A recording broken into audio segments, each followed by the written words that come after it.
Well, hello, everybody. Happy Saturday.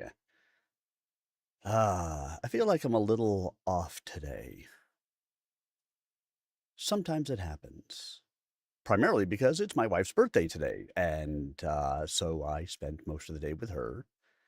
And then I had to go out and mow the lawn once we got back from dinner, and now I just managed to get out of the shower and get my stream set up on time, and I'm all sweaty. It's the little things in my life. Well, I am glad to have you guys here with me tonight as we will be continuing in The Blacksmith's Boy by Bruce Buchanan. If you have missed any of the readings so far, all of the chapters that we have read up to this point, which is up through chapter 18, are available on the YouTube channel, youtube.com/@SirArminius. You can stomp out there, you can catch up on anything that you happened to miss, and you'll give a listen to what's going on in the book. In addition, I should add that it's not just on YouTube that you can go. You can also go to Amazon and pick up the book there. You can go to the author's website, which is brucebuchananauthor.com, or you can get the ebook directly from the publisher, wildinkpublishing.com/Bruce Buchanan. Just go to wildinkpublishing.com and you'll find it. I believe in you. I know you can do it. But tonight, we will continue along with our reading of The Blacksmith's Boy. So let's talk a little bit about what happened the last time. So, Chapter 12, the group emerged from the North Country forest and rode through endless cotton fields. They stopped at a roadside tavern where they encountered the dangerous Kosan gang, leading to a tense standoff and a surprising deal. That doesn't sound quite right. Chapter 13, the party reaches the bustling cotton city of Nassim. Bach takes in the sights of the massive industry while the group navigates in the streets and finds lodging. That's right. It is not our main group that met with the Kosan gang, but the true leader. Chapter 14, the group settled in at the modest Raybun Inn. Stories were shared over dinner. Kotarian drank too much and got talkative, and Bach has more thoughtful conversations with Isabella. Chapter 15, we shift to the villain side as the true leader and his followers met in secret at an abandoned glass foundry. They plotted their next deadly move against Princess Isabella and the spread of the blight. Chapter 16, a quiet night at the inn turns deadly as assassins strike Isabella's room. The group is thrown into sudden chaos and combat. Chapter 17, Bach races to help as the fight spills into the hallway. Swords clash, magic flies, and the entire party battles fiercely to protect Isabella and Aventil. In Chapter 18, in the bloody aftermath, Bach uses his healing skills on the wounded, while the group interrogates the captured assassin and begins to understand the true danger they face. So tonight, we will pick up after that aftermath. We will see exactly what is going on.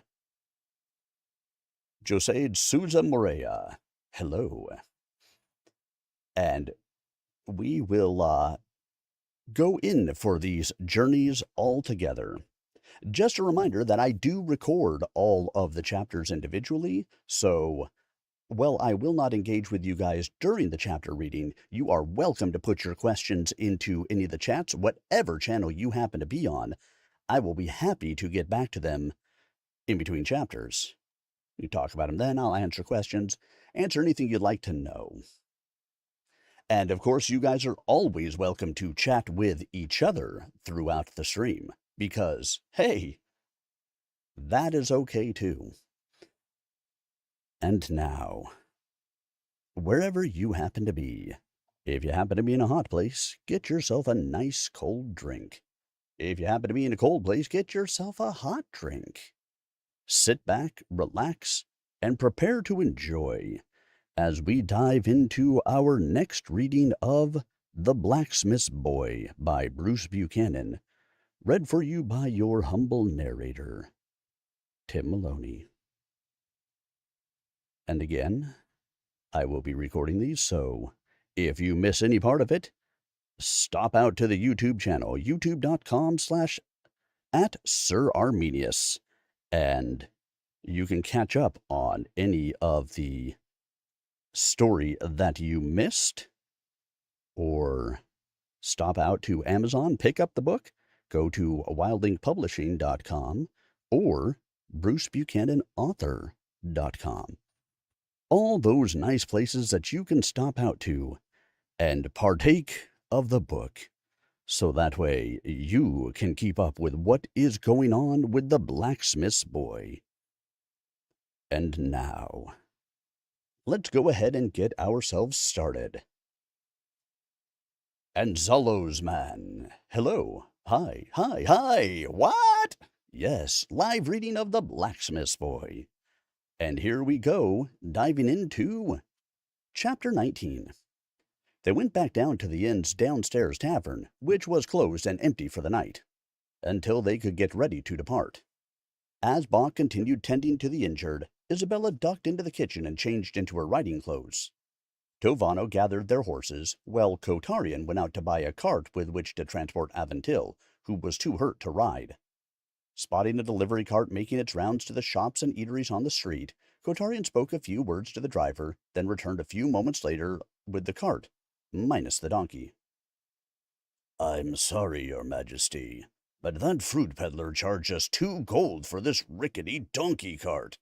Kotarian gestured to the humble carriage outside the inn. "By sacrillion stupefying silence! I should have known better than to do business with a laborer."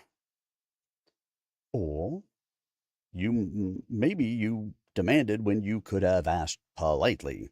Bach surprised himself with the tinge of anger in his voice. Kotarian gaped at the blacksmith's boy's sudden show of feistiness. Bach walked away before the sorcerer could reply. "Come on.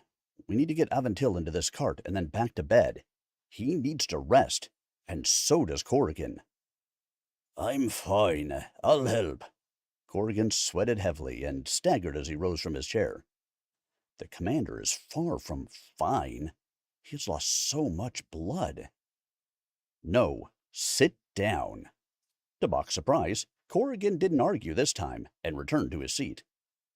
Bach and Tovano then helped Aventil into the straw-filled cart. "I will ride with Aventil," Isabella declared. Wingate strapped the cart's simple harness to his powerful warhorse. He tied the reins of Isabella's horse to his saddle, while Bach did the same for Aventil's stallion. With Isabella in the cart, Corrigan insisted on mounting his horse and riding alongside her. Wingate rode ahead of the cart, with Kotarian and Tovano in the back, taking care to avoid being too close to one another. "Becky and I will ride beside the cart too, in case Aventil needs further aid." Corrigan grunted a muffled reply. "And I also want to keep my eye on you, Commander. You are hurting far worse than you let on. Not that you would admit it." Thankfully, the streets of Nassim largely were empty, so the party, some of whom still wore bloody clothes, didn't attract much attention. Wingate examined every dark side street and alleyway for trouble. "We shouldn't stay at any inn. Those behind this attack will be looking for us there." Tovano scratched his chin. "Think so, eh?" "Whoever sent this death squad knows who we are. They probably know where we are headed and why," Wingate replied. "Anyone who went to this expense and trouble won't give up just yet." "What should we do, young fella?" Wingate kept his eyes on the road as he spoke. "When we are able, we continue to Oso Creek. Clearly, there's something there that our mysterious attacker doesn't want us to find. Find that secret, and we will find who hired these cutthroats." Bach turned his head to Isabella, who continued cradling Aventil. "She truly loves him, and my friend needs my healer skills. That must be my focus." "But what about tonight? Aventil isn't in any condition for an overnight ride, and neither is the commander." On one hand, Bach badly wanted to continue the journey and stop the blight before any more innocents were harmed, particularly now that they suspected the malevolent force behind the blight was actively trying to stop them. But Aventil and Corrigan were his patients now, and as a healer, he had an obligation to put their care above his own fears for his family's safety. If Mother and Father were here, they would tell me the same. Hands on his head, Aventil gingerly sat up in the back of the donkey cart. I may be of some help, assuming I can clear the cotton from my brain." Isabella supported him with her arms. "Lie still, my love. Don't—" "No, I have an idea. One of my family's trading partners, Gruntunner and Associates, is based here in Nassim. Lord and Lady Gurnatel happened to be on that voyage with my parents. Their home is in the heart of the city, and I'm fairly certain it will be empty. We can stay there for a few days, I think." Isabella's dark eyes widened. "You mean trespass in their family home? As if we were criminals?" "Long-lost friends," Aventil grinned. "They won't mind, particularly when they see the bag of gold we leave for their troubles." "Ow! Watch the cobblestones, Wingate." In less than an hour, the exhausted, bedraggled group arrived at the Grunatural home. Bach whistled upon approaching the gate.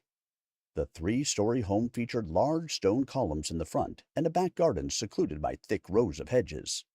A wrought iron fence encircled the property, but otherwise there were no signs of any security, and no light came from the home. "I'll open the gate. It appears to be a simple latch." "Whoa!" When Bach touched the metal latch, an invisible force threw him backward. He would have fallen had Wingate not caught him as he stumbled. "An eldritch alarm." Tovano scratched his gray temple.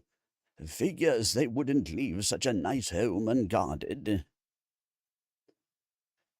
"Is there anything we can do?" When Bach looked closely, he saw the faint blue-green outline of the magic dome around the perimeter of the property. Tovano nodded. "Certainly. This is a low-level alarm spell. Hardly the type used to safeguard Cenarian Square or the Royal Palace." Kotarian cracked his knuckles. "Botharian sputtering barrage should shatter that low-quality shield instantly." "As well as every window and half of the eardrums on the block," Tovano replied.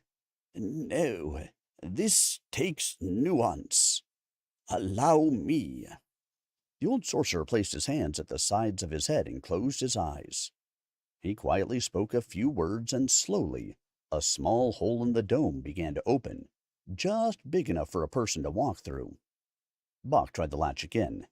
This time it opened. The group made their way into the courtyard, and Tovano ceased concentrating. The hole in the dome immediately sealed behind them. Hands on knees, Tovano took a moment to catch his breath. Bach handed the man some water, and he eagerly accepted it. "That's a disruption spell, Bach. It can temporarily negate another sorcerer's magic, but only for a brief time, and only while the second spellcaster maintains his or her concentration. It is a great deal more difficult from outside the perimeter of the spell than it would be inside of it." Getting in the house was considerably easier. The lock on the back door was mechanical, not magical. After Tovano recovered, he jimmied it with a basic turnkey spell. Bach exhaled when they stepped into the quiet, empty, and hopefully safe house. With his assistance, Aventil climbed the steps and into one of the 5 upstairs beds, with Tovano claiming another one. Bach applied a healing poultice to his friend's scalp and gave him another dose of the Yorka root, hoping to grant his patient a long, uninterrupted night's sleep. He returned to the kitchen. The rest of the group moved their bags and supplies into the house. Corrigan insisted on carrying in his own bag. "I'm fine," he said weakly, but after taking just 2 steps into the house, he stumbled and collapsed unconscious. "Commander!" Wingate rushed to his mentor's side and found him muttering in a barely audible whisper. Bach knelt to examine Corrigan. "His wounds have reopened. I need to get these cuts closed or he'll bleed to death." Wingate lifted Corrigan like he was a child and placed him on a bed in a lower-floor bedroom.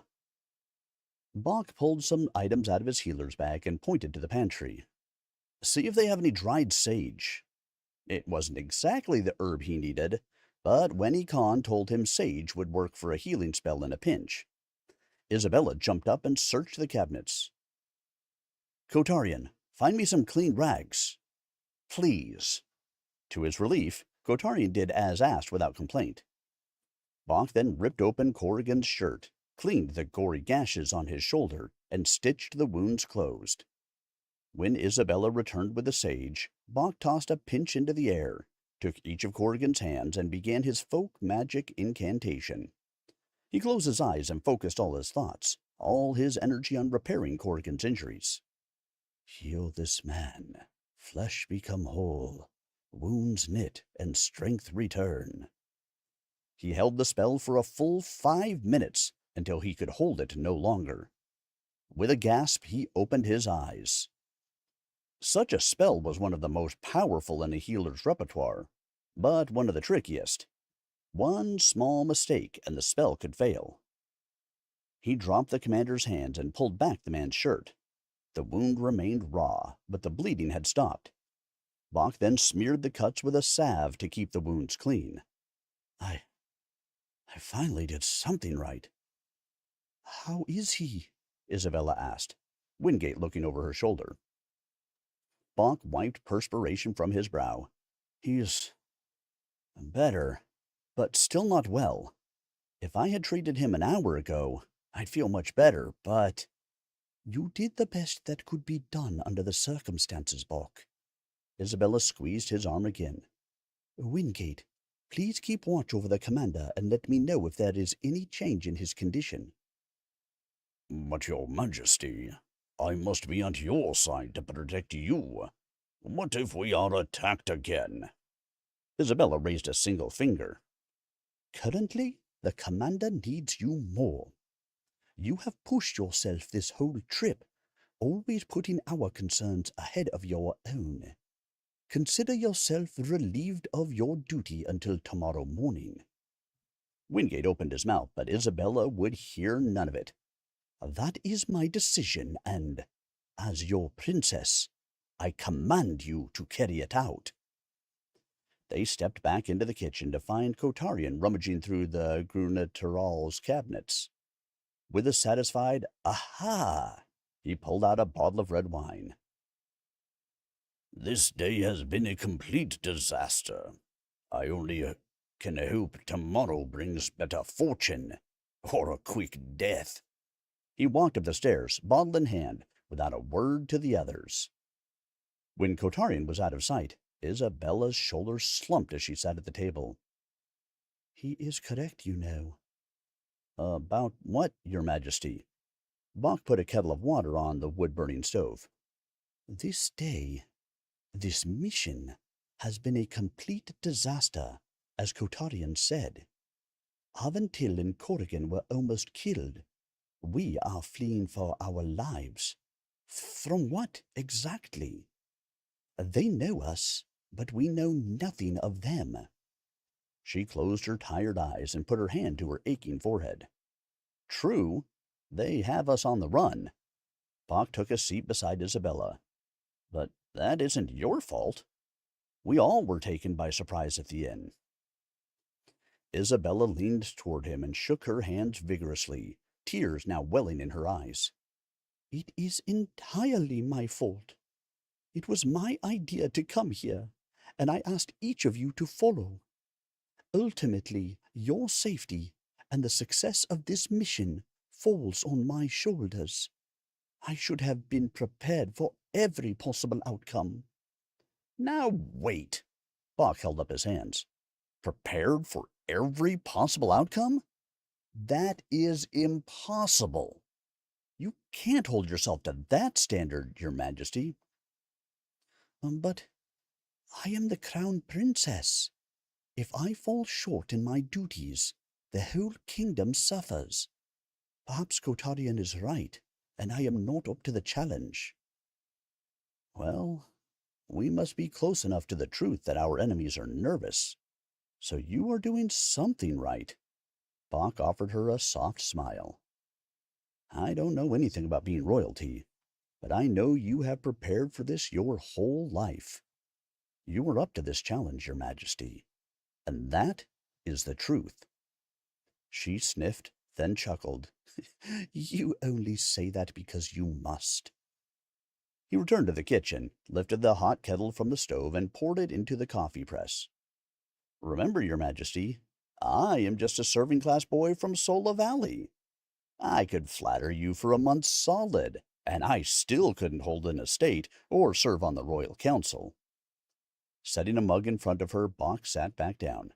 So, believe me when I say we need your leadership, Isabella. Even Kotarian. He is a powerful weapon, but he still requires your guidance. I know strong women. Trust me when I say you are one. Isabella stared into her mug, but tears no longer pooled in her eyes. Me, of all people, providing counsel to our princess?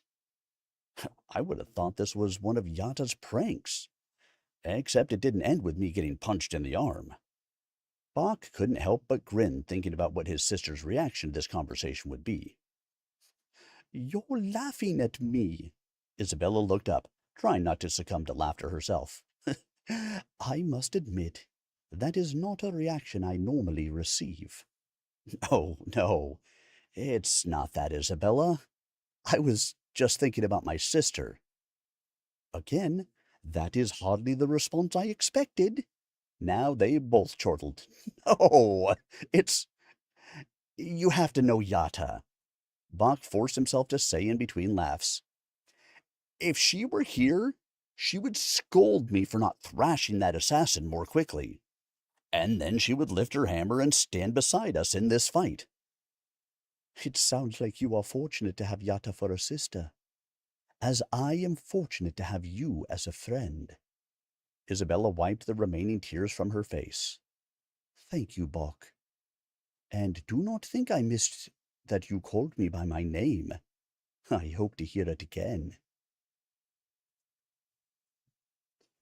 All right, the first chapter is down. Well, chapter 19. Hopefully you guys are enjoying so far as we're catching back up with Bach, Isabella, Kotarian, Aventil, and all the rest of the gang. The gang? What do you mean by gang? They aren't a gang. You scoundrel, you! I am not a scoundrel. You will not call me such things. Okay, maybe I am a scoundrel, but you will survive without me. Yes, excellent. All right, let me grab a little bit of water. I am still parched and I'm sweating still from, the lawn mowing late.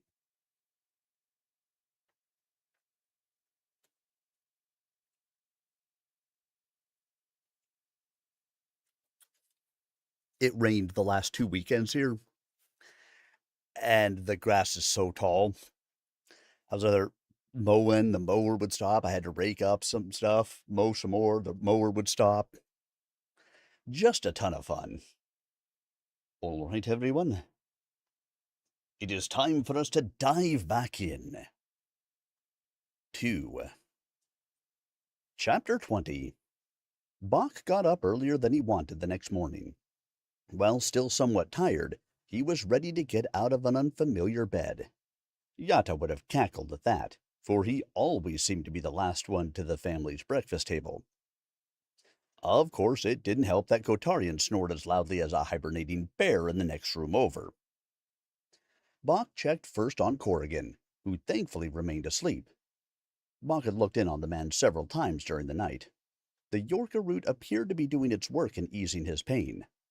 The commander needed at least another week in bed, but Bach figured he had about as much chance of making that happen as a blacksmith's boy did of attending the Grand Merchant's Gala. Once in the hall, he noticed the door to Isabella and Aventil's room was cracked open. Inside, Isabella and Aventil cuddled together in their sleep, his arm draped across her waist. His face grew hot, and he quickly looked away. Alone in the summer morning quiet, Bach poured a glass of water and sat on the edge of his borrowed bed. Only those born to the noble class even had the potential to use the potent brand of magic, the type of magic that could create and destroy. How was I able to cast that spell? And could I do it again? In the life or death excitement of the previous day, no one had pressed him on it.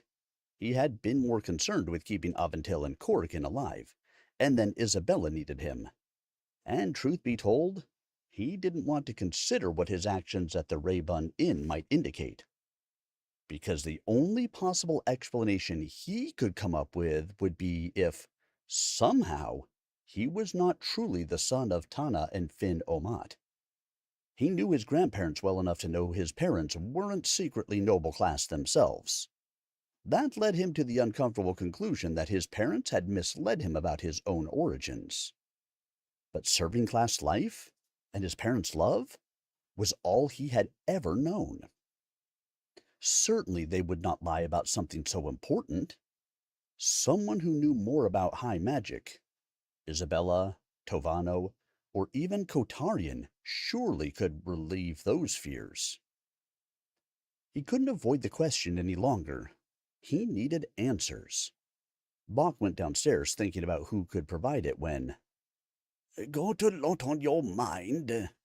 Tovano's voice startled Bach, as if Bach had conjured the elder mage simply by thinking of him. "I suppose I do," Bach whispered, not wanting to wake the others. "How did you know?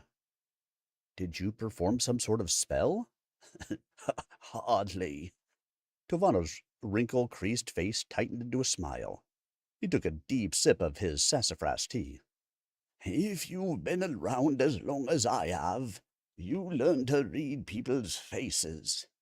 Yours tells me that you have many questions and few solutions. I think I know why. Come." He rose from his chair. "Let's go outside. I don't have all the answers you want, but maybe we can come up with some together." The hot morning air stuck to Bach's skin as they entered the estate's enclosed backyard. The grass came up over the men's ankles when they stomped into the middle of the yard, away from the house. Tovano whistled an old folk tune and fished a green apple from his pocket. "Am I supposed to do something with that apple?" Bach asked. "No, not at all. This is my post-breakfast snack." Tovano chomped into the apple. Between crunchy chews, he continued. "Now, I want you to do something with this." He tossed a small glass globe into the air as he walked into the yard, and motioned to Bach to follow. Tovano then slapped the top of an old oak stump with his weathered, skinny hand. "When you've been casting spells as long as I have, you can do plenty with a plain, everyday object like this." To illustrate his point, he threw the globe high into the air and quickly whispered a few words. It levitated at the apex of its ascent and took off sideways, zooming around the yard and slaloming between the backyard pine trees. Then, as quickly as it had started moving, the glass ball stopped again as it returned to the sorcerer's palm. "Now, If you get really old and bored, you can learn to do something like this." Tovano spoke a different incantation, waved his other hand, and the globe vanished.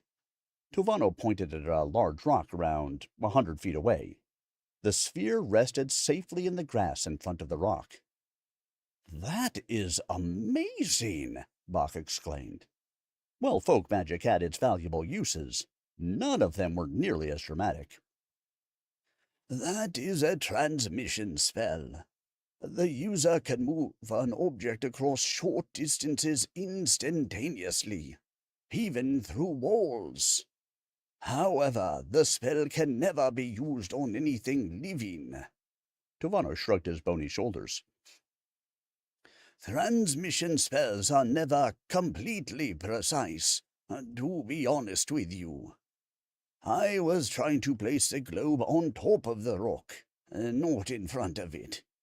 If I do that with a person, and they end up materializing inside a solid object, well, I think you understand why you can't transmit a living creature."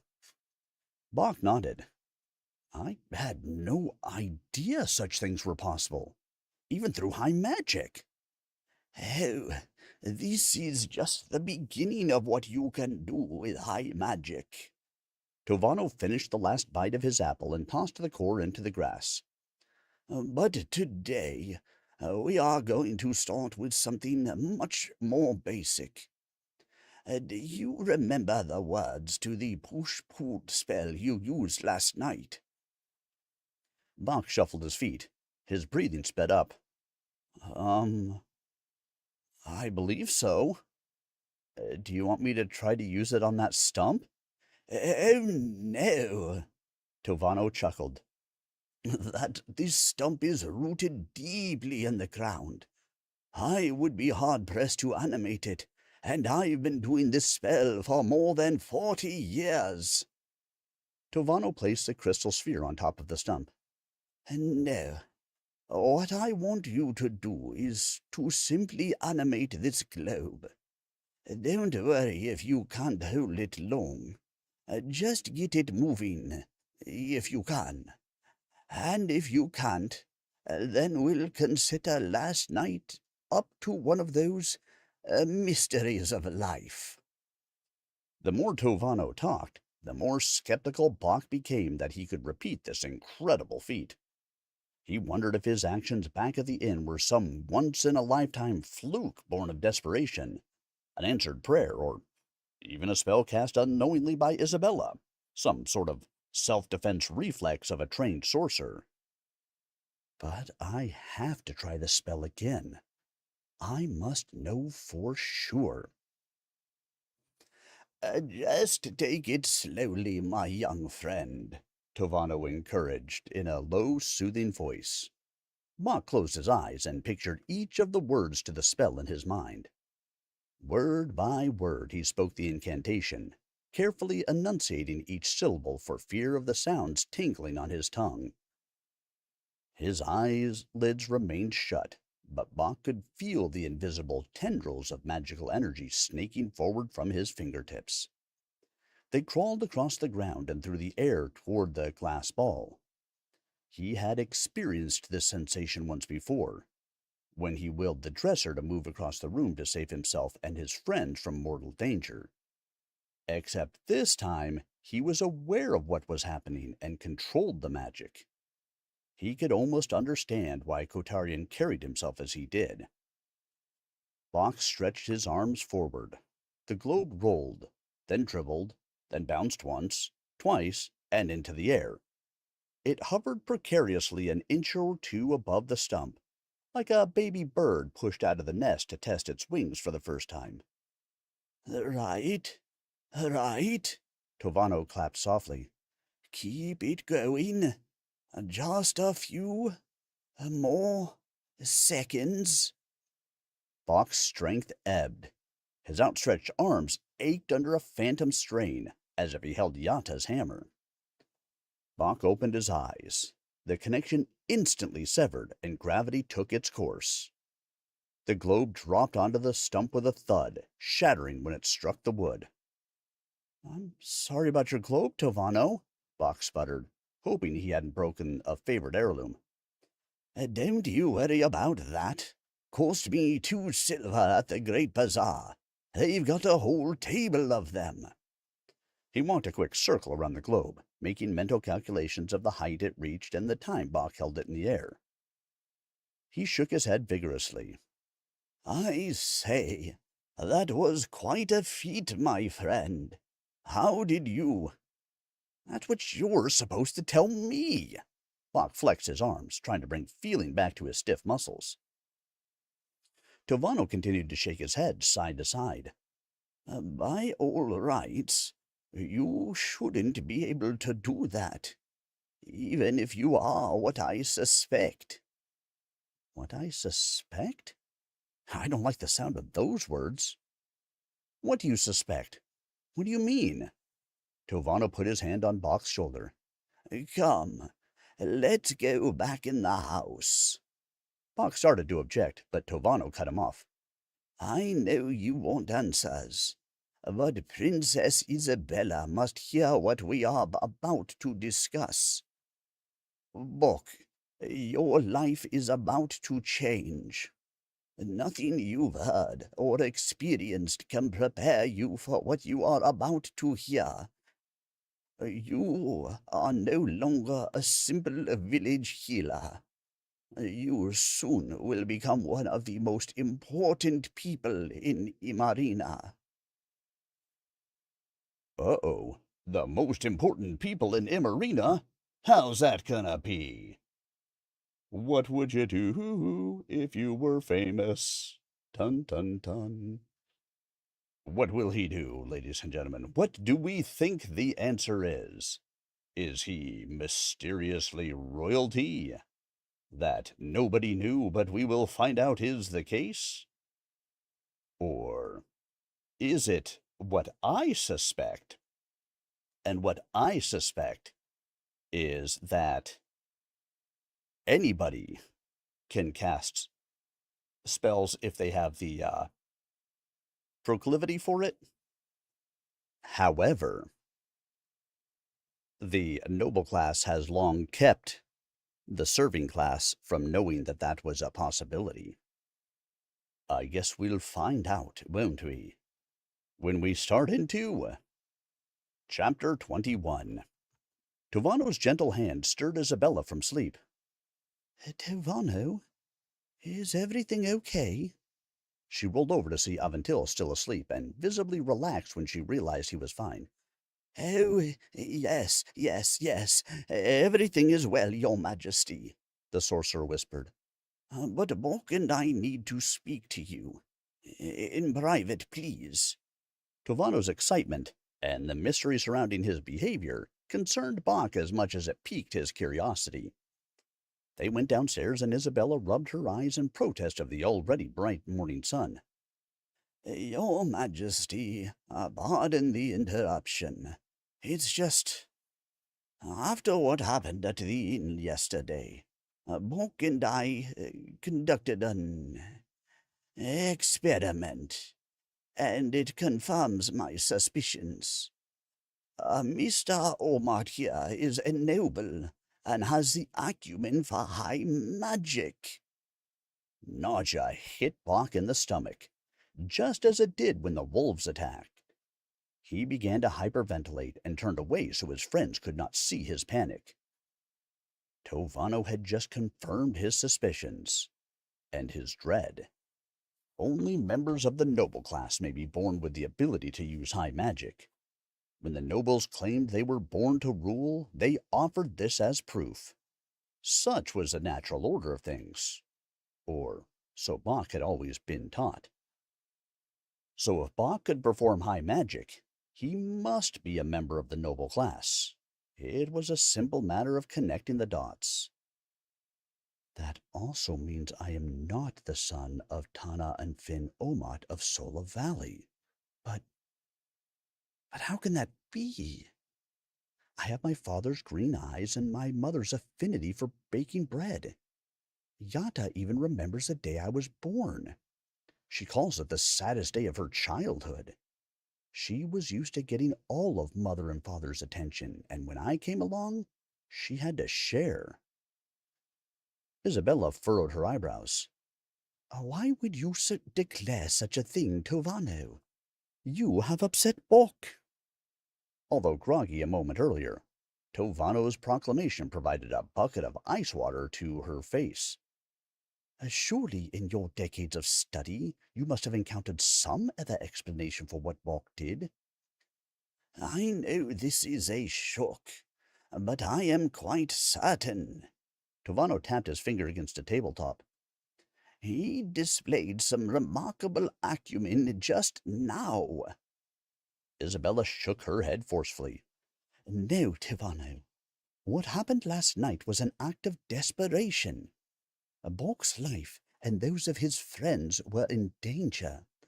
He had reached out with folk magic abilities that somehow simulated an effect resembling high magic. But a lost noble?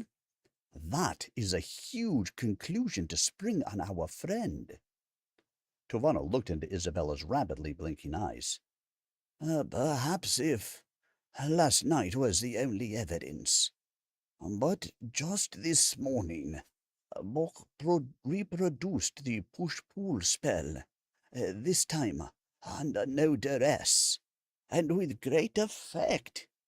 I dare say he did almost as well as you did the first time you tried, and a fair bit better than me.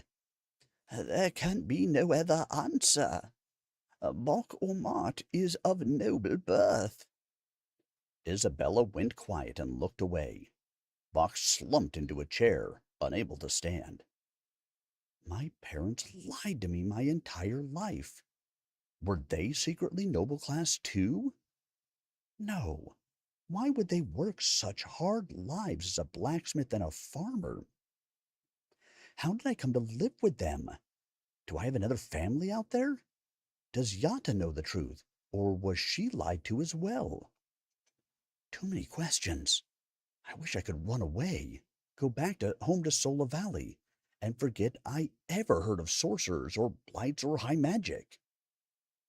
Tovano gave no indication he noticed Bock's distress. Don't take my word for it, your highness. Bock, could you please give the princess a demonstration? Bock felt like a show pony paraded around for the lords and ladies at one of the royal palace's fancy equestrian events. The last thing he wanted to do was attempt another spell, after what the last one had brought him, but he would cooperate. Okay. Do you want me to animate something again? No. Let's try something different. Tovano whispered some words into his ear. Just a simple pyromancy spell, your majesty. Although I would advise stepping back. Bock nodded and licked his lips, then shook out his hands and jogged in place. At least focusing on the spell gave his jumbled mind a reprieve from sorting out all the conflicting emotions he was feeling. He repeated the words Tovano had given him and followed the directions to the letter, speaking the words in their proper cadence and performing the hand gestures exactly as Tovano had shown him.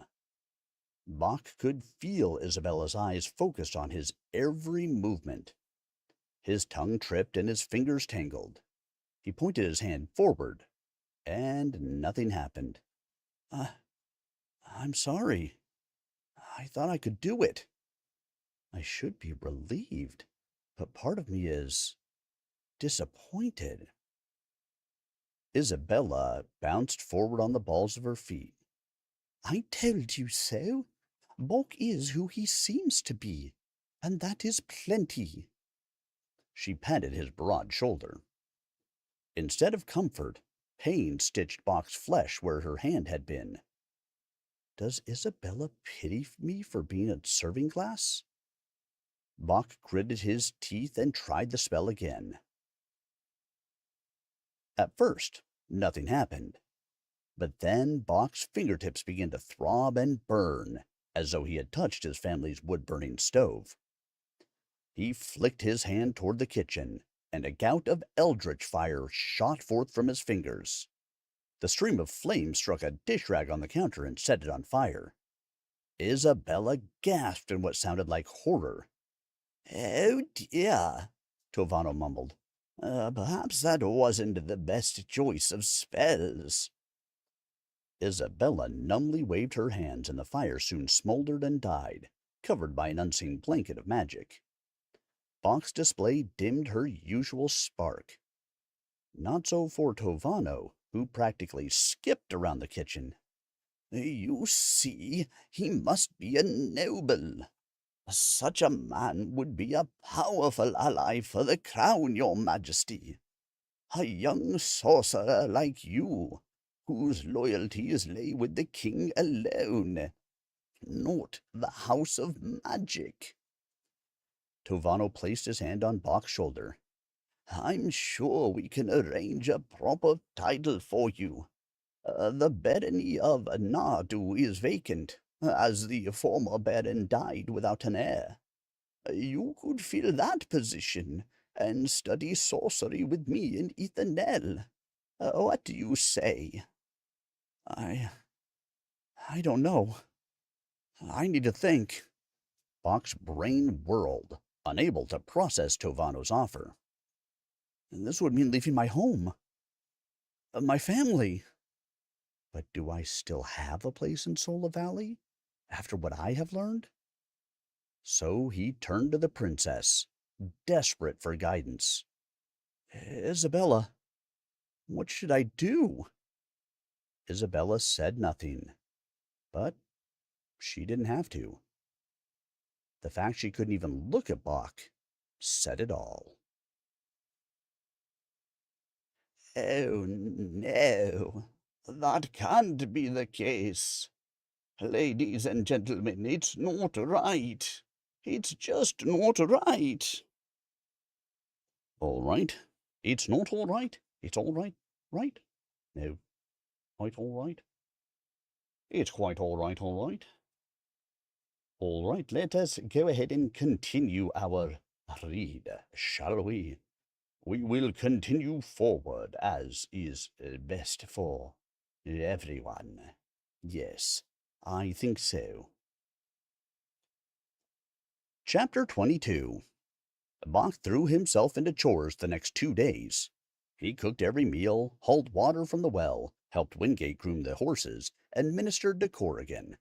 Staying busy helped some, but not a great deal. When he wasn't working around the house, Tovano had him practicing spells in the backyard. He focused on the push-pull and pyromancy spells, as Tovano didn't want to overload his new student. Bach struggled to control both. A tiny flame exploded into a raging blaze. A gentle nudge became a rough shove. But every time Bach became frustrated, Tovano provided needed guidance and focused his young student again. On the third afternoon of training, Bach successfully raised one of Tovano's glass globes a few inches off the ground, then brought it back down softly, without damaging the fragile orb. "I knew you had it in you, Bach. Or should I say, the Baron of Nardu." Aventil stepped out from the back porch and walked down into the yard where Bach and Tovano trained. He slapped Bach on the back. "Ow! Shouldn't have done that. My head is still throbbing, but I can endure a little pain to welcome you." "Welcome me to what?" Bach crossed his arms to await Aventil's reply. "The noble class. Honestly, Bach, we're not all snobbish elites, but you'll learn that for yourself." "No, I'll never be one of you." It was a statement of fact as much as defiance. He never could be noble class, no matter how many spells he learned, or how much of the acumen he carried. Bach had been raised in Sola Valley, as far distant from the sophistication and bustle of Ithanel as one could get in Imarina. He was well-mannered, sure, his parents had raised him that way, but he knew little about the intricate customs of the noble class. A blessing? More like a pox. I'd gladly give up the acumen if people would never call me Baron again. But he wouldn't have that chance.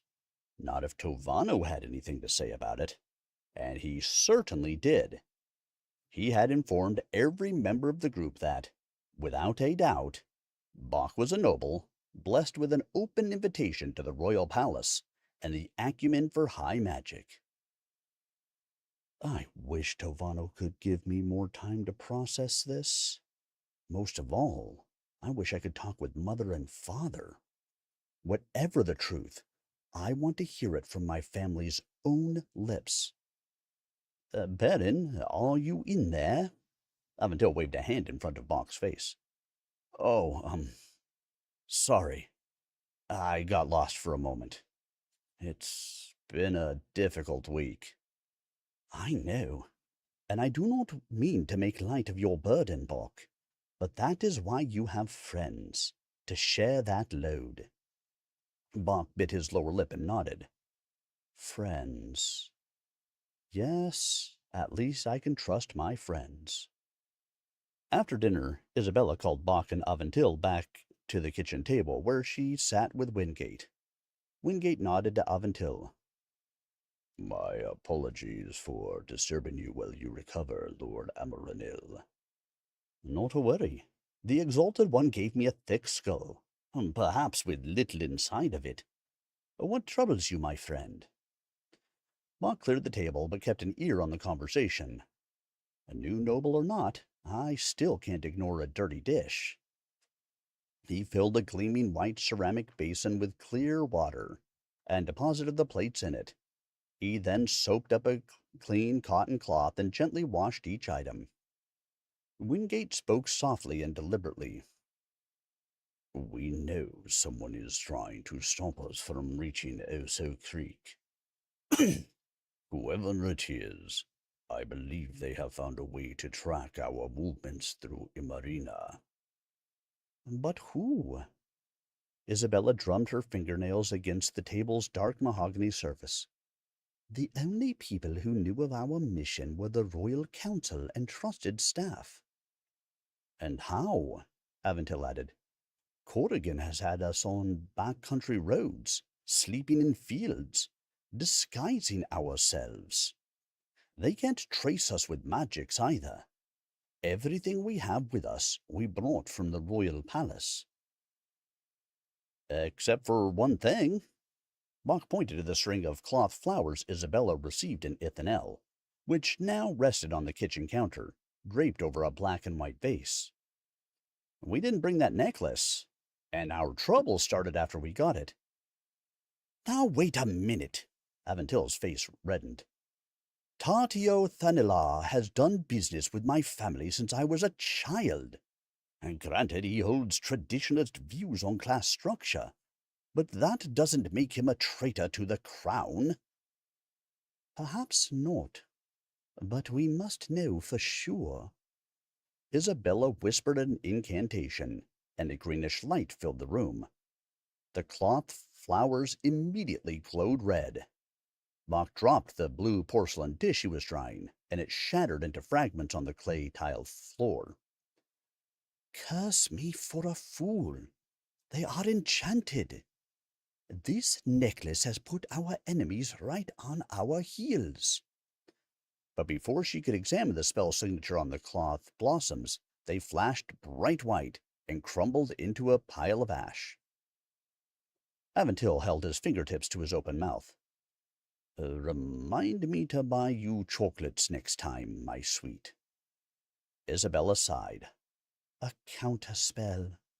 Someone went to a lot of trouble to ensure we could not discover their identity. Someone far more powerful than a neighborhood shopkeeper. But we do know two important facts. One, those conspiring against us possess highly sophisticated magics. And two, they are operating from the heart of the kingdom itself. Ah, yes, that is not good.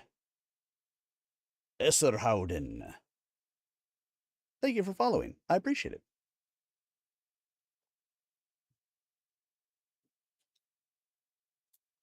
or subscribing, or whatever the heck YouTube calls it. Hello, everyone. Glad to have you all here with me tonight as we read The Blacksmith's Boy by Bruce Buchanan. As a reminder, I record these chapters, so if you miss any of them, they will be available on the YouTube channel. youtube.com/@SirArminius. I will likely have them uploaded a little bit after the stream tonight, but look for them tomorrow morning. Sometimes YouTube is slow. You can also pick up the book on Amazon. You can go to wildinkpublishing.com, which you can pick up the ebook from, or you can go to the author's website, brucebuchananauthor.com. But of course, it is very easy for you to pick up on the reading from the YouTube channel, youtube.com/@SirArminius. And now let's go ahead and dive into the next chapter, shall we? Chapter 23. Given that knowledge, Isabella decided they should resume their journey to Oso Creek in 2 days' time. According to Tovano, the estate's security spell provided them some protection from discovery, but an enemy this resourceful surely would keep looking until they were found. Corrigan still needed more time to recover, but Bach knew arguing with the commander would prove fruitless. They also resumed posting guards on their last night in the Grenatural house. Isabel volunteered to take the first shift upstairs, while Bach remained in the downstairs den. While he kept watch, he settled into a red upholstered chair and studied the spellbook Tovano loaned him. The shield spell was the first, and perhaps most important, spell a combat sorcerer learned as a House of Magic acolyte. Spellcasters learned a nearly unlimited range of attack magics, but one general spell for defense. Tovano explained that mastering the Sonarian stalwart shield could be the difference between life or death. As he studied, Bach attempted to mimic the gestures and movements the sorcerer had showed him, but he couldn't quite get it right. He slapped his palm down on the chair's cushioned arm and groaned. "This is impossible. I'll never be able to do this." "No, you fold your index finger over your middle one and then snap your wrist, rather than waving your hand." Kotarian stood in the open doorway between the kitchen and den, waving another bottle of wine. "Like this." He set the bottle on the edge of a bookshelf and cracked his knuckles. With a few muttered words and a quick hand motion, a textbook-perfect mystical shield appeared in front of him. Even with Bach's rudimentary knowledge of high magic, he could tell it was more potent even than the ones Tovano could conjure. He looked at Kotarian, who simply raised his eyebrows. Bach tried the shield himself, concentrating on the words and gesturing as Kotarian showed him. A blue-green field of energy appeared in front of him. He poked it with a finger. It gave a little, but was solid. "Thank you, Kotarian. You should be my tutor." Kotarian scoffed. "What? You think I have time to spoon-feed magic to an absolute beginner, less ready than the slowest, most ill-prepared first-year apprentice on Sonorian Square?" He uncorked the wine bottle with his hands and tilted the bottle back for a deep drink. "I'm sorry," Bach sputtered. "I didn't intend it that way at all. I simply meant that you are skilled at sorcery, and I appreciate the small fraction of your knowledge that you have shared. Honestly, my sole intent was gratitude." Kotarian took another slug from the wine bottle. "Well, I suppose that is understandable. Were I in your position, I'd be grateful if one of my talents shared their counsel too." Probably the nicest thing Kotarian has ever said to me on the entire trip. "Were your parents in the House of Magic too?" "No. My parents and I lived on our estate just east of Ithanel." Kotarian took a seat beside Bach and set the bottle on an ornately carved end table. "But I never wanted to be someone who managed peasants and attended masquerades. I wanted to do more. When I was 14 summers, I submitted my name to the House of Magic to be screened for the acumen. To my delight, but hardly my surprise, I was found to be imbued with the ability to perform high magic. I served my 4-year apprenticeship, studying with such masters as Salandrian and even Karagian himself. I finished at the top of my class. It's why I wear this. Kotarian tapped the starburst brooch attached to his shirt. Upon completing my apprenticeship, I became an acolyte of the house and was given increasingly important duties. Once we return, I will be formally inducted as a full member of the House of Magic, the culmination of 7 years of work and sacrifice. Bach exhaled. I can see why magic makes you so passionate. More than you can ever know. The bed creaked in Corrigan's room. Bach bolted up and checked on the resting guardian. Still asleep. He turned back to Kotarian, but lowered his voice to a whisper. I bet Karagian was a tough teacher. He seemed like a real fireball back at the council meeting. Kotarian stroked his hand through his short blonde hair. A fireball. He would like that country colloquialism. Yes, he is demanding, but I earned his complete respect. I am honored to call him a mentor. Bach sat down and stared at the red and white striped wallpaper, something he'd never seen in Sola Valley. He thought about bringing up Wenny Khan, but he figured Kotarian might be insulted if he compared a folk magic healer to the House of Magic Chancellor. What about Salandrian? He wasn't like the rest of you sorcerers. He seemed inept, hapless. Kotarian laughed, gargling a mouthful of wine as he did.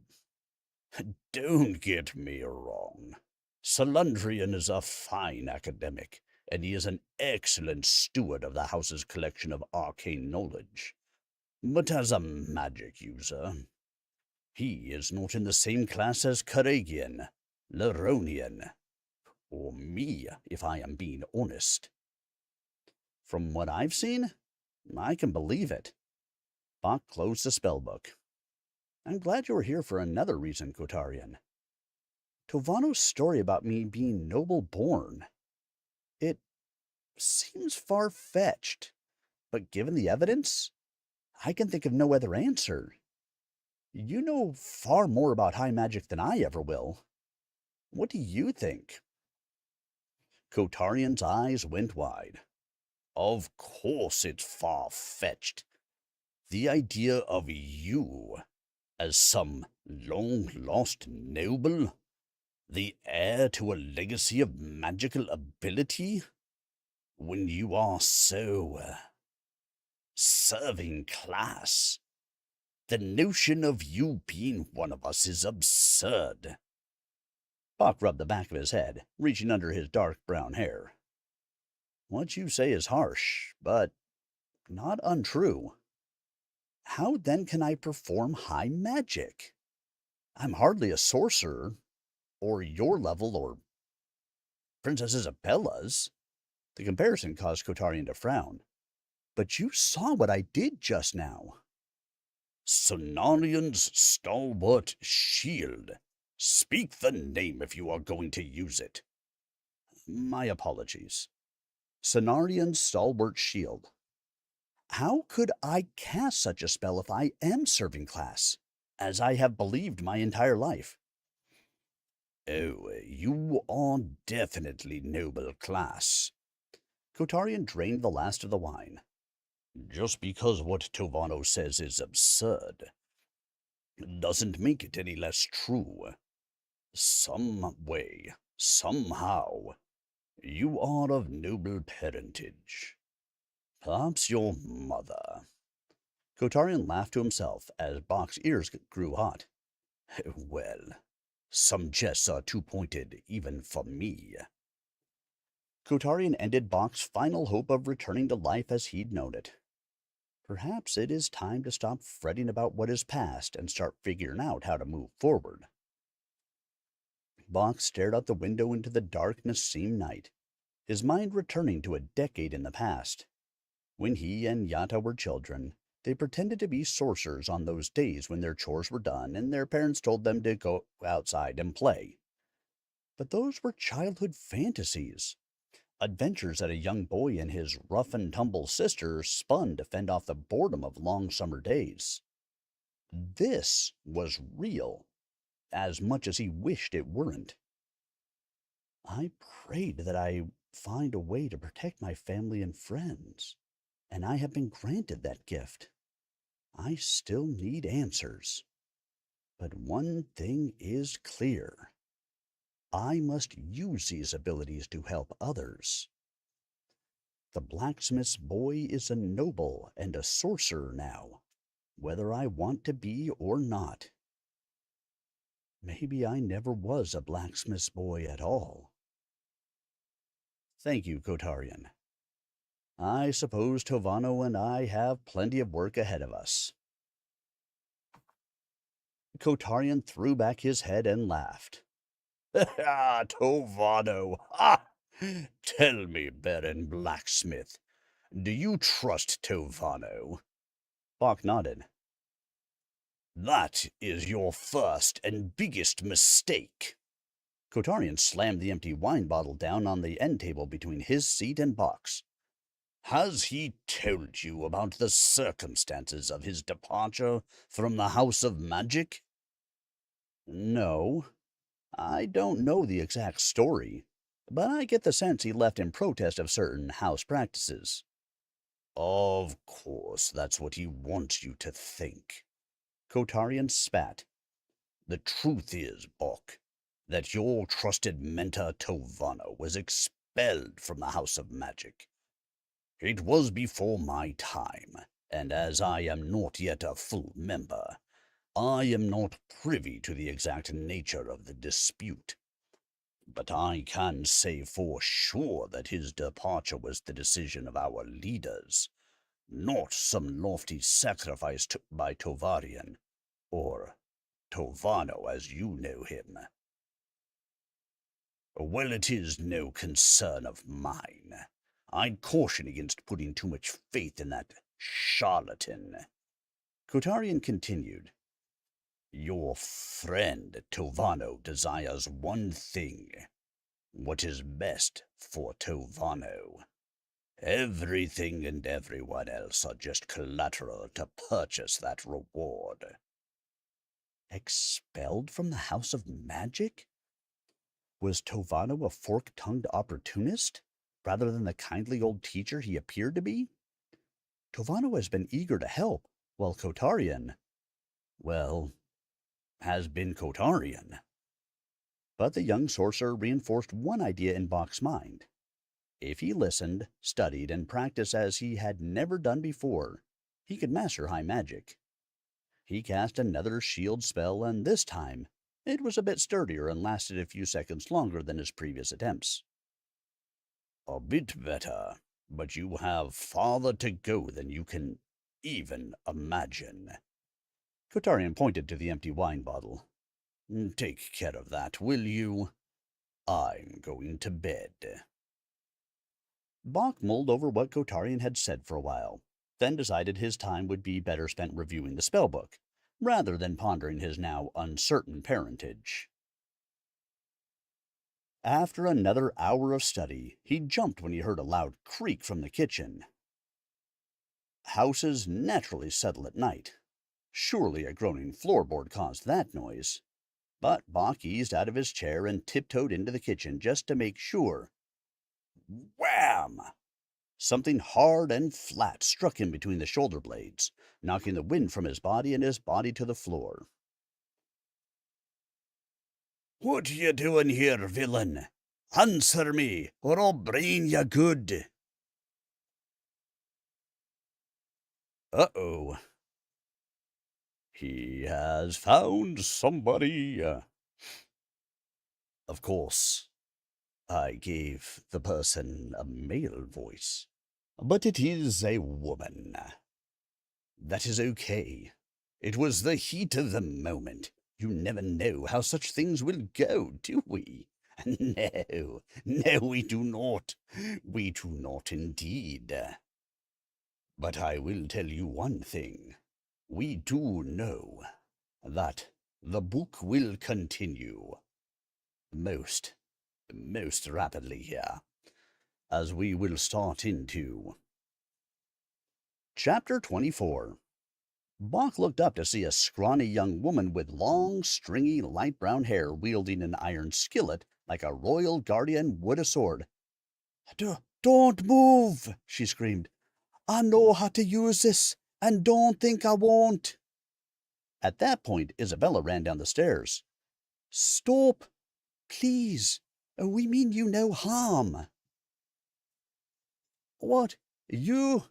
The woman gaped at Isabella and relaxed her aggressive stance.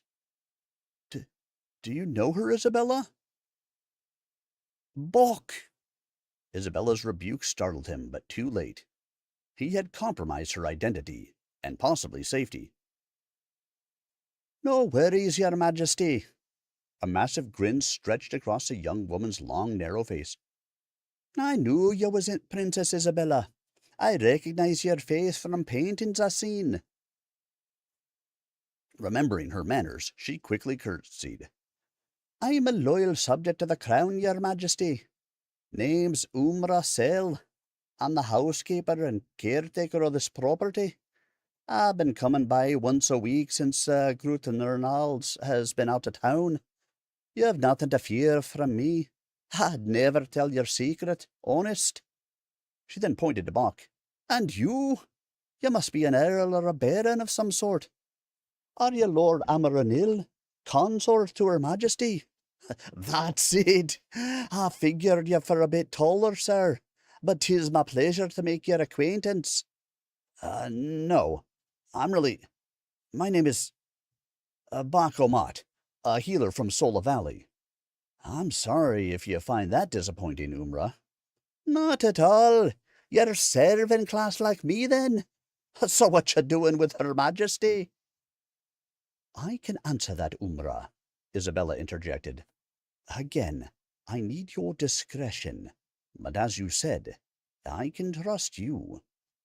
Bach is assisting me on a secret mission of vital importance to the crown. Knowing the Gruner-Terrell's family's loyalty to my father, we took shelter here as to remain undetected.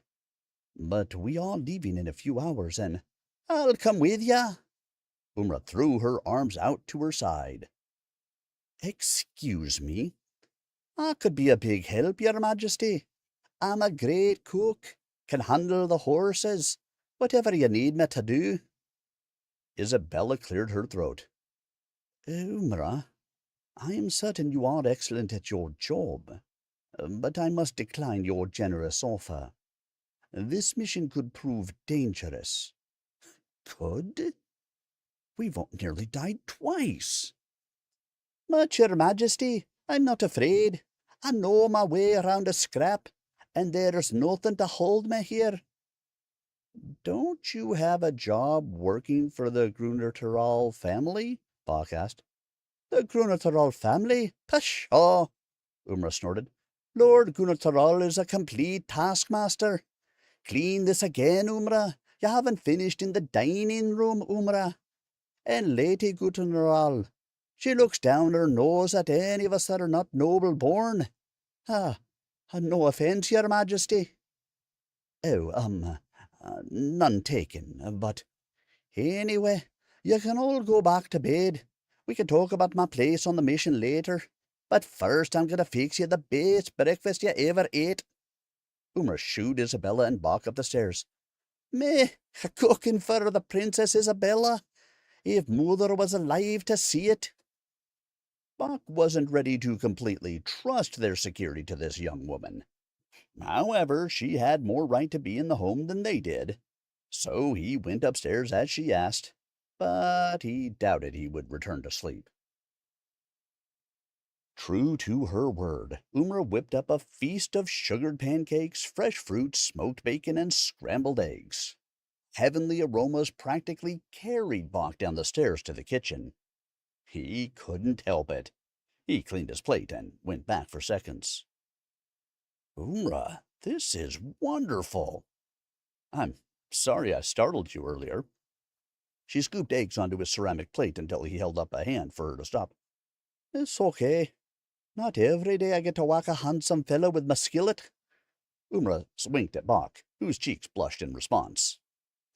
After finishing his eggs, Bach insisted on helping Umra clean up before going out back for another training session with Tovano. She washed dishes with a speed that belied her bony frame. Can you go around back and fetch some wood for the stove, Mr. Bach? Bach agreed, but as he started to the backyard, he heard voices, Isabella's and Tovano's. He started to turn away, not wanting to eavesdrop, but he heard the princess speak his name, and his curiosity took over. Bach stood behind the door and listened. Should not have told Bach such things, Tovano. Nor should you have offered to train him. Those decisions were out of my hands when he used high magic, your majesty. Either those abilities serve the kingdom, or become a threat to it. Bach peered through the cracked door. Isabella stood, hands on hips, her shoulders slumped. Very well. I swore to my father I would not let my personal feelings jeopardize the safety of the realm. Train him well, Tovano, but know this. I will be watching you. Why do they think I could become a risk? I would never do anything to harm the kingdom or its people. Surely Isabella realizes that. Speaking of watching, I think Mr. Omont is here to join us. Tovano rubbed his hands together briskly. Bach's stomach jumped into his throat. Had Tovano seen him eavesdropping? Bach stepped outside, brushing his hand across the back of his long, straight hair. I was just coming out for firewood. Please, come down for your next lesson. Isabella's familiar warm smile was back. I shall leave you to it, but I might check in later. She looked in Tovano's direction as she spoke. Bach welcomed her return. Perhaps she would shed some light on this mystery. In the meantime, he was eager to demonstrate his improvement. He concentrated, positioned his fingers as Kotarian had shown him, and a translucent blue-green shield appeared before him, solid and stable. Very good, Tovano clapped enthusiastically. We'll make a sorcerer out of you yet. Tovano certainly wants as much. But what do I want? And what does Isabella know? At this point, the questions seemed too numerous for Bach to count.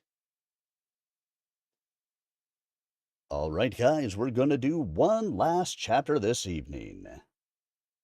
And then we'll call it for the night. So, let's jump straight to it, shall we?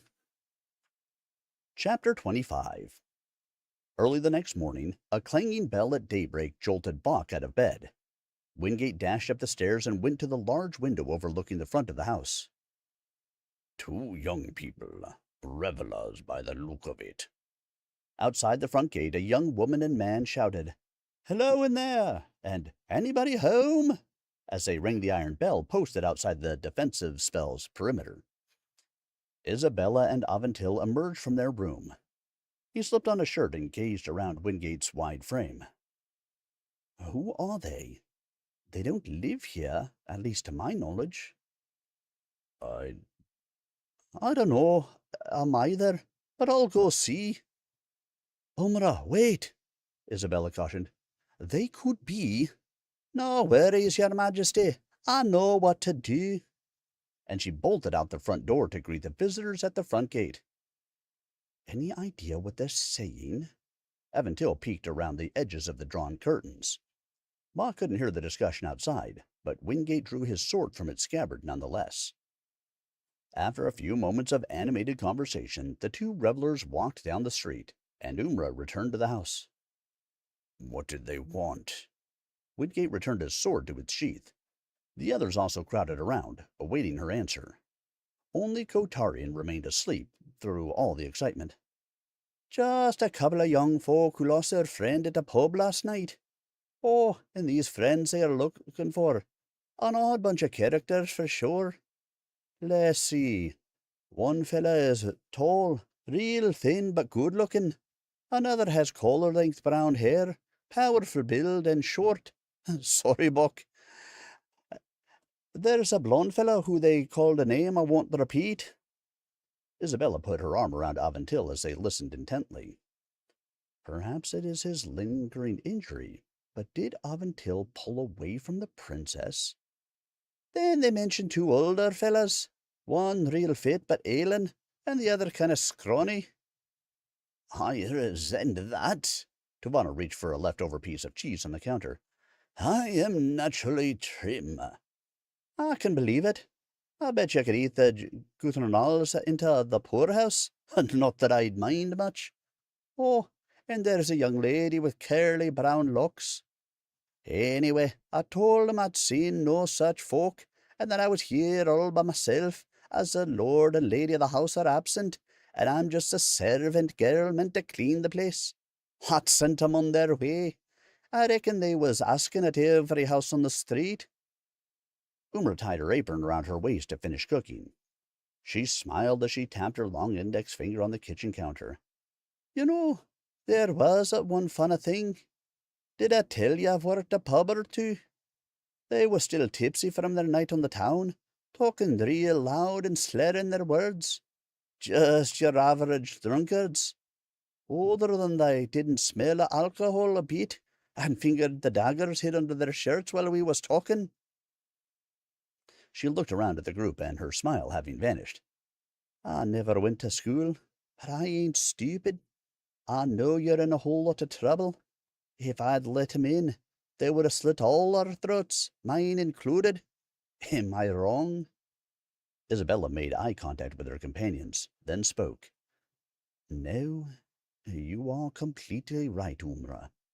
We are in terrible danger, and there are bad people who want us dead for reasons not completely clear even to us. But we know it involves a situation in Oso Creek. Family farms have been attacked, villagers killed. By what? We do not know, and that is what we intend to discover. I believe it is safe to say our two visitors are part of the mystery behind this crime. Umra whistled. Whew, I reckon it's a good thing I run 'em off then.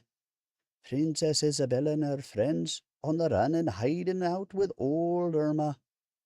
That is quite frightening, Bach offered. No, amazing. I can't imagine anything more exciting. Now sit down, all of you. I'll have breakfast on the table in a minute. I got a hot mug of coffee for your majesty, and I made sure to cook an extra help on a sausage for Lord Tovano. The sorcerer stroked his chin. I like this young woman, Anne. A few hours later, they made their final preparations to continue the journey to Oso Creek. Aventil strapped his bow and quiver to the saddle of his stallion and secured his sword to his belt. Wingate helped Corrigan back into his saddle. The injured commander was determined to ride again today. Bach applied another round of his curative poultice, but he could see the redness of infection setting into Corrigan's wound. He tightly bandaged the man's shoulder and prayed his measures would suffice. Isabella pulled on a pair of riding gloves and her wide-brimmed hat. Despite the hardships and danger they had encountered, she looked as pulled together as she did the day they left Ithanel, wearing a flowing cotton blouse over tight tan pants and black riding boots polished to a bright shine. Wait, you're gonna need this. Umar ran into the brick driveway carrying a canvas satchel. I've made you some lunch for your trip. Isabella smiled. How thoughtful, Irma. Umra, I will make certain your kindness is rewarded once we return to Ithanel. Sure there's not room for me on this trip? I mean, this is my one real chance of getting out of Nassim. Isabella leaned forward and took Umra's hand in her own. My sweet friend, I wish I could, but I cannot put you in harm's way, even though I know your courage is up to the challenge. I tell you what, though. Go to the royal palace in 2 weeks' time and ask for the head of housekeeping. I will make sure you have good employment and quarters within the palace waiting for you. A generous offer indeed. Thank you, your majesty. Umra curtsied again, but her chin sank to her chest as she returned to the house. They made their way through Nassim's quieter side streets, heading north of the city. Just days earlier, these streets had been active with people going to their jobs, delivery carts bringing in new goods, and early shoppers looking for the freshest produce, meats, and fish. But on this morning, Bach only noticed a few stragglers moving in and out of buildings quickly. Scattered horseback riders shared the streets, but nothing like what he would have expected. Bach didn't like the normal cacophony of city life, but he liked this eerie quiet far less. That didn't stop Wingate from watching every home and storefront for signs of trouble. Bach rode up beside him, slowly so as not to alarm the guardian. You are good at your work, Wingate. We all feel safer with you on guard. Be watchful yourself. I cannot monitor every corner. Those cutthroats who attacked us are not working alone, and we will be near the border. Wingate's warning hardly seemed an idle threat. Bach grew up hearing stories about the cruelty of Masork warlords. The Masork Empire had been crushed trying to invade Imarina 300 years ago. The Imarinians, under the command of Queen Imberia and the legendary sorcerer Sonorian, destroyed the Masork army and the country's central government. Since then, a loose consortium of warlords, who were more criminals than leaders, ruled the remnants of the Masork Empire. The warlords had an easy truce, with each controlling their piece of territory via their marauders, private armies that terrorized the Masork citizenry, collected protection money, and occasionally fought with rival gangs of marauders. Bach's mind returned to the quiet streets of Nassim and the ride to Oso Creek. Their business wouldn't take them across the border, and as dangerous as the Masork marauders could be, they weren't foolish enough to invade Imarina. Or, at least he hoped. In any case, I'll be glad when we finish our business in Oso Creek and get on the road back to Ithanel. Meanwhile, Kotarian rode beside Isabella that morning. The streets are unnaturally quiet, your majesty. Something has changed in the past 3 days. For the worse, he said. Agreed, Kotarian. And I suspect the reason has to do with our mission to Oso Creek. But that isn't what you want to speak about, is it, Kotarian? Quite true. Your reputation for perceptiveness is well earned, your majesty, and I respect that, and you. He made a point of bowing in his saddle.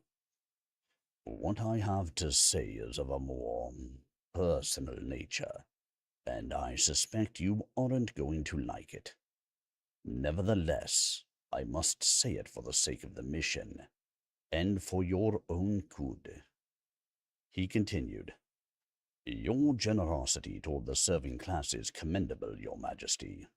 Sometimes I fear you are too kind to them. What do you mean? I mean, they envy those of us in the noble class. We have everything that they want, all they could dream about. Yes, they fulfill a vital role in our society, in their rightful place. But if I may be so blunt, do not confuse loyalty with love, your majesty. He jabbed his thumb over his shoulder as he bounced on his saddle. Take that servant girl, Umra. Yes, she kept our confidence. But how many servants would have jumped at the chance to earn a reward at our expense? It could have ended badly, you know. Eyes wide, Isabella turned her head to Kotarian. But it did not. Umra was put to the test, and she proved her character. That is all any of us can do." He pulled his flask from his jacket and took a sip. "Perhaps. Just remember, nobility isn't something that can be donned like a cloak, you know." Isabella's face trembled, then froze. She beckoned Kotarian forward with her index finger. When he leaned to her in his saddle, she put her hand to his ear and whispered, "I understand your meaning, Kotarian. So consider this a request from a friend. Do not hurt Bok. Please." Isabella pulled away from him and rode ahead, to leave Kotarian with his own thoughts. But she turned her head to deliver one final message. "And if we speak of this again, it will not be peer to peer, but crown princess to royal subject. That is not a conversation you wish to have." All right, ladies and gentlemen, that is going to do it for our reading this evening. Thank you so much for coming along to spend a little bit of time with me. Again, if you have missed any of the chapters, 25 and before, they will be all available on the YouTube channel by tomorrow morning. Most of them are already there, but the ones from tonight will be there by tomorrow morning. Thank you to all of you.